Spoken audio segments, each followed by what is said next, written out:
the sound came from inside the wall. Not once. Not as a loose pipe, not as a settling floorboard, but again and again, until whole households began answering it like a visitor at the door. This film is about 3 reported cases where knocks became evidence. Epworth Rectory in Lincolnshire, 1716. Cock Lane in London, 1762. Sauchie in Scotland, 1960. 3 homes, 3 centuries, and 1 repeated question when a room seems to answer back, who is really speaking? A warning before the door opens, this is not proof that ghosts exist. It is a case file. Dates, places, witnesses, newspapers, investigations, and the places where the story changes from fact into folklore. The first house belonged to a family that helped shape religious history. Epworth Rectory was the childhood home of John Wesley, later a founder of Methodism. But in the winter of 1716 and 1717, the name most often written in family letters was not John. It was old Geoffrey.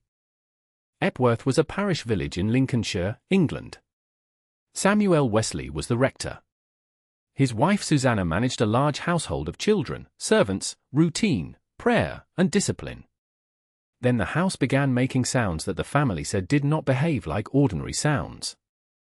According to Wesley family accounts, the disturbances started with groans and knocks. The noises moved through the house. They came from walls, ceilings, doors, and rooms where nobody was supposed to be standing. The reported pattern mattered. A random building noise is dull.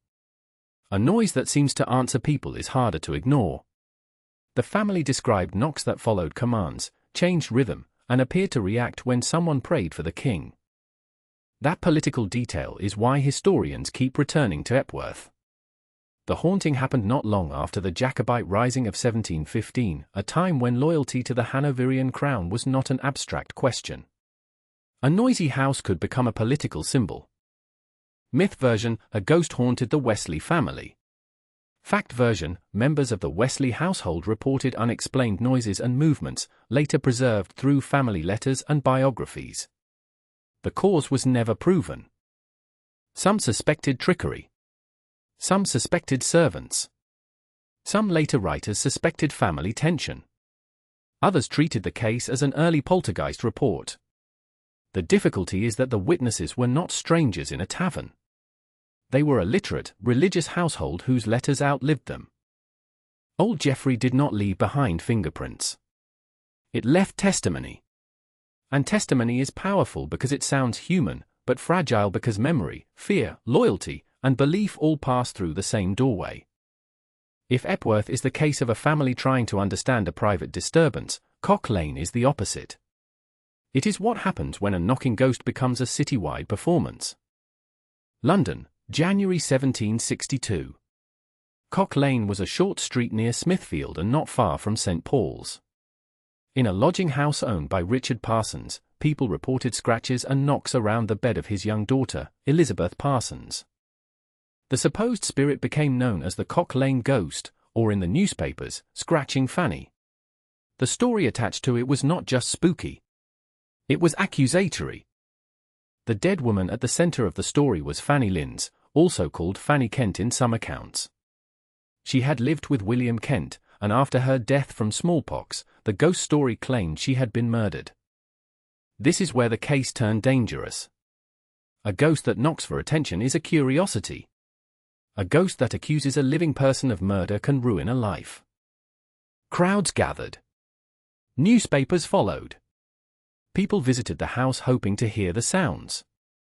The ghost was said to answer yes or no questions through knocks, the same method that would later appear in other spirit communication stories.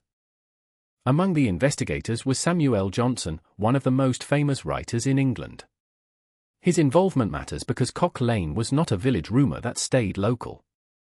It reached the educated centre of 18th century London. The investigation did not confirm a ghost. It exposed a fraud. Elizabeth Parsons was eventually found to be producing the sounds, and Richard Parsons was prosecuted. The haunting collapsed into scandal. That makes Cock Lane different from Epworth. It has an ending. The knocks were not evidence of the dead.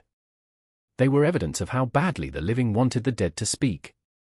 But the case still belongs in this file because it shows the social machinery of a knocking ghost, a confined room, a child at the center, a simple code, a public accusation, and an audience ready to believe or ready to expose.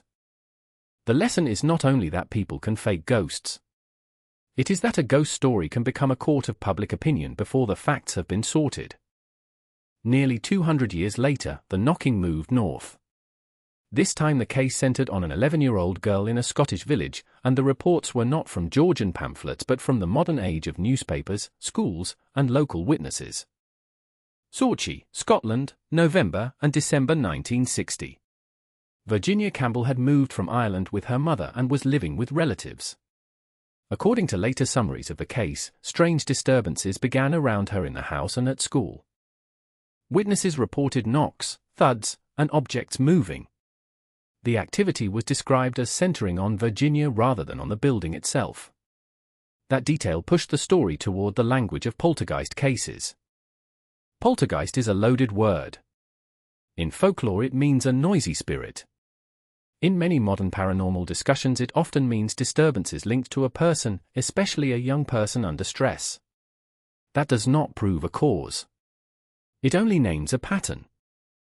The Sauchie reports included named adult witnesses in school and domestic settings.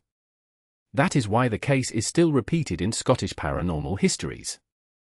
It was not only a child telling a frightening story alone in the dark. Myth version, an invisible force followed a schoolgirl. Fact version, disturbances were reported around Virginia Campbell in 1960, and later writers classified the case as one of Scotland's notable poltergeist reports. The mechanism remains disputed. Sauchie also raises the uncomfortable question that haunts many poltergeist cases: if the activity clusters around a child, are we seeing a spirit, a hoax, a psychological crisis, misperception, or adults trying to interpret distress through the language they already know? That question is not a debunk. It is the responsible center of the story. A child can be frightened. Adults can be mistaken. Witnesses can be sincere. A case can be reported honestly and still remain unexplained. Now put the three houses beside each other. Epworth gives us a religious family and political tension. Cock Lane gives us a public hoax with a murder accusation. Sauchie gives us a 20th century schoolgirl and a cluster of reported disturbances. The repeated detail is not simply noise. It is communication. Knocks become terrifying when people start hearing intention in them. A creak says the house is old. A knock says someone is there. That is why the sound works so deeply on the human mind. It borrows the shape of a visitor. In every case, the wall becomes a border. On one side are people with names, records, families, reputations. On the other side is whatever they think is answering. The skeptical explanation changes from case to case. At Cock Lane, deception is the central finding. At Epworth, historians debate testimony, politics, and family dynamics. At Sauchie, writers debate witness reliability, stress, and poltergeist interpretation. The believer's explanation also changes. Old Jeffrey becomes a household spirit. Scratching Fanny becomes a dead woman demanding justice until the fraud is exposed. Sauchie becomes the noisy force around a frightened girl. The facts do not support treating all three as the same thing. They support something more interesting. The same sound can become religion, accusation, entertainment, scandal, or mystery depending on the century that hears it. That is why myth vs. fact matters. If we flatten every case into a ghost story, we lose the history. If we flatten every case into a hoax, we lose the human fear that made people document the sounds in the first place. Epworth still matters because the witnesses were part of a family whose letters shaped religious memory. Cock Lane still matters because a city watched a haunting turn into a legal and moral embarrassment. Sauchie still matters because modern witnesses still argued over what they saw and heard. The wall never has to open for the story to spread. The sound is enough. A knock creates a question, and a question can outlive the house that made it. So what was really inside the walls? In Cock Lane, the answer appears to be human deception. In Epworth and Sauchie, the honest answer is narrower: reported events, contested explanations, no final proof. And maybe that is why these cases last. They are not only about ghosts. They are about the moment a normal home stops feeling like it belongs entirely to the living. If a sound answered from inside your wall tonight, would you test it, record it, run from it, or knock back? Tell me what you think, and subscribe to Midnight Vault for the next paranormal case file where the documents are almost as unsettling as the legend.